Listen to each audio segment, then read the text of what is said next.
בבקשה, גברתי. זה באדיבות האדון עם הכובע.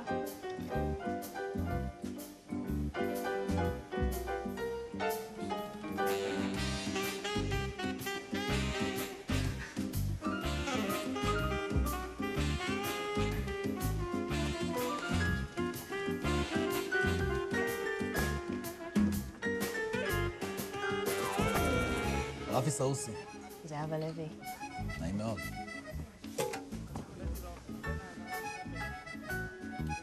זהבה, את בז'אנר שלי.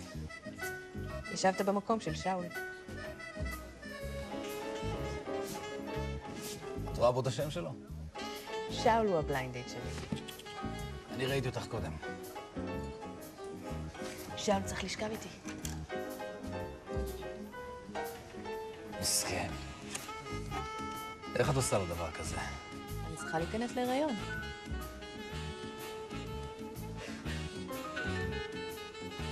שיהיה לכם במזל טוב.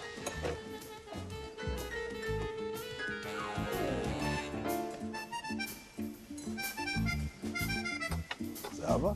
ערב טוב. ערב מצוין.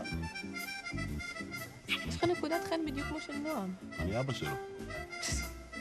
הגרושה שלך דפוקה לגמרי. מה יש? אני לא גבר? אתה אבא של נועם. כוכי סיפרה לי שאת משוגעת עליו. איך זה שאף פעם לא באת לאסוף את נועם מהגן? מה את רוצה, שאני גם אבשל בשבילו? למה התגרשתם? תעברי לשאלה הבאה. מלצרית. ג'יבס. משהו בשביל הגברת? לא, תודה, אני מסודרת.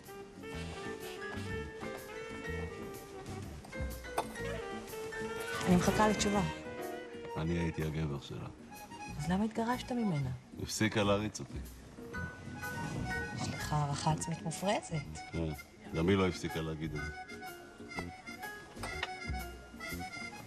אני רוצה שתעשה לי ילד. בטח, נשמה. מה שאת רוצה. חוץ מזה, אני לא רוצה לראות אותך יותר בחיים.